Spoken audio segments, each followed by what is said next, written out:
ഇടുക്കിയിൽ കനത്ത മഴയിൽ ജലനിരപ്പ് ഉയർന്ന കല്ലാർകുട്ടി പാമ്പ്ള ഡാമുകളുടെ ഷട്ടറുകൾ ഉയർത്തി. എറണാകുളം ജില്ലയിൽ ഇന്നലെ മുതൽ തുടങ്ങിയ മഴ ഇടവിട്ട് ശക്തമായി തുടരുകയാണ്. കറുകുറ്റിയിൽ സർവീസ് റോഡ് തകർന്നു. തൃശൂർ ചൂണ്ടലിൽ ഓടിക്കൊണ്ടിരുന്ന ലോറിക്ക് മുകളിൽ മരം കടപുഴകി വീണു.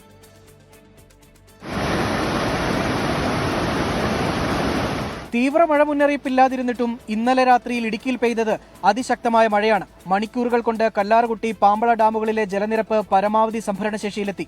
കല്ലാർകുട്ടി ഡാമിന്റെ എല്ലാ ഷട്ടറുകളും ഒരടി വീതം ഉയർത്തി. മുതിരപ്പുഴയാറിലേക്കാണ് വെള്ളമൊഴുക്കുന്നത്. പാമ്പള ഡാമിന്റെ ഒരു ഷട്ടർ 50 സെന്റിമീറ്റർ ഉയർത്തി പെരിയാറിലേക്കും വെള്ളമൊഴുക്കുന്നു. ഇരുപുഴകളുടെയും തീരത്തുള്ളവർ ജാഗ്രത പാലിക്കണമെന്ന് നിർദ്ദേശമുണ്ട്. എറണാകുളം ജില്ലയിൽ ഇടവിട്ടുള്ള കനത്ത മഴ തുടരുകയാണ്. കറുകുറ്റിയിൽ സർവീസ് റോഡ് തകർന്നു. മഴ ശക്തമായതോടെ റോഡിൽ കുഴികൾ രൂപപ്പെട്ടു. കഴിഞ്ഞ ദിവസം റോഡിലെ കുഴിയിൽ വീണ് ലോറി മറിഞ്ഞിരുന്നു. തൃശൂർ ചൂണ്ടലിൽ ഓടിക്കൊണ്ടിരുന്ന ലോറിക്ക് മുകളിൽ മരം കടപുഴകി വീണ് ഗതാഗത തടസ്സമുണ്ടായി.